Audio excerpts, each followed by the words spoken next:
Bismillahirrahmanirrahim. An Abi Hurairah radhiyallahu taala an. Dari Abu Hurairah radhiyallahu taala an, qala Rasulullah sallallahu alaihi wasallam. Telah berkata Rasulullah sallallahu alaihi wasallam, min husni islamil mar'i tarkuhu ma la ya'ni. Di antara tanda kebaikan Islam seseorang adalah dia meninggalkan apa saja yang tidak berguna. Kalau hadis tadi meninggalkan yang dia ragu, yang ke-12 ini, apa yang tidak berguna, maka hendaklah ditinggalkan. Hadisun hasanun rawahu at-Tirmidzi wa ghairuhu hakaza. Ini hadis hasan diriwayatkan oleh Imam At-Tirmidzi dan yang lain. Bagaimana pemahaman hadis ini? Pertama adalah Rasulullah katakan di sini min husni islamil mar'i. Tanda dari kebaikan Islam seseorang. Pakai min, artinya sebagian tanda. Bukan semua tanda. Bagian tanda saja. Kalau tanda ini ada, itu berarti keislamannya bisa kita anggap sebagiannya sudah bagus.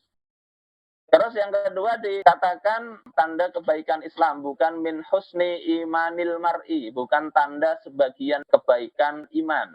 Karena apa? Di dalam kitab At-Ta'yin, tulisan Ibnul Mulakin dikatakan karena tanda ini nampak dari hal-hal yang zahir, sementara iman itu tidak kelihatan. Yang kita bahas ini yang kelihatan, dan itu adalah Islam. Jadi ini sebagian tanda kebaikan Islam seseorang. Bukan semua tanda. Kemudian apa tandanya? Yakni tarkuhu ma la ya'ni. Meninggalkan apa yang la ya'ni. Kata anahul amr, yakni maknanya itu adalah idza ta'allaqat inayatuhu bihi. Kalau perhatiannya itu terfokuskan kepada sesuatu. Itu dari sisi bahasa begitu. Makna yakni. Dari kata juga inayah. Inayah itu artinya ya perhatian, perlindungan, dan sebagainya. Dan sesuatu itu dianggap berguna kalau itu merupakan tujuan atau target yang ingin diperoleh. Jadi memang betul-betul sesuatu yang bermanfaat. Ya. Itu secara bahasa begitu, yakni. Nah, yang terpenting sekarang di sini, di dalam hadis ini, di kitab syarah At-Ta'yin ini, dikatakan bahwasanya bermakna atau tidak, di sini terkait standarnya bukanlah ke hawa nafsu seseorang. Tetapi hendaknya standarnya itu adalah Islam. Karena bisa jadi orang yang sukanya main game ini bermakna benar. Sangat berarti hidupku. Tanpa kuota, pulsa, dan game, hidup rasanya nggak berwarna lagi. Seolah-olah hidup nggak berarti. Bukan berarti begitu. Malah yakni di sini adalah standarnya hukum-hukum syariat. Ya. Sehingga di sini dikatakan wallazi ya'nil insan min amri ma'asyih. Yang bermanfaat bagi manusia itu pertama adalah urusan-urusan hidup dia. Bagaimana dia supaya eksis, ya, bertahan hidup, sehingga makan itu adalah satu yang penting. Jangan ditinggalkan begitu saja. Makan, minum, nutup aurat, dan sebagainya. Kemudian adalah perkara yang bisa menjaga dia dari perzinaan. Ini juga penting disebutkan di dalam At-Ta'yin. Menjaga dari perzinaan. Jadi kalau misalnya dia punya target ya mau kuliah, duitnya pas-pasan. Di satu sisi dia dorongan seksualnya tinggi. Maka kalau kondisinya begitu, hendaknya yang lebih penting itu nikah dulu. Nikah dulu. Mau haji, mau nikah. Mana yang lebih didahulukan? Yang lebih penting bagi dia sebetulnya kalau dia bisa menahan diri, tidak terlalu dorongan birahinya itu tidak terlalu menggebu-gebu, dan dia aman dari itu, maka dia lebih dahulu haji. Tapi kalau kira-kira dia lebih mementingkan untuk menjaga dirinya itu dengan nikah, maka nikah didahulukan. Apalagi sekedar menyelesaikan kuliah. Beberapa Jumat lalu saya ketemu orang tua, anaknya sudah usia nikah 25 tahun, kata bapaknya, jangan dulu, selesaikan dulu S2, kata dia. Selesaikan. Nah, kalau anaknya ini bisa menjaga diri, nggak apa-apa. Tapi ketika tidak, maka yang lebih bermanfaat itu adalah menjaga diri dari perzinahan itu. Juga hal-hal yang lain termasuk urusan yang lebih penting lagi, urusan bagaimana dia itu bisa tempat kembalinya di hari akhir nanti itu terpenuhi dengan baik. Kalau di dalam urusan dunia saja kita pentingkan, itu kita anggap bermanfaat, tentunya yang lebih dari kehidupan kita di dunia ini tentunya harus lebih diperhatikan lagi.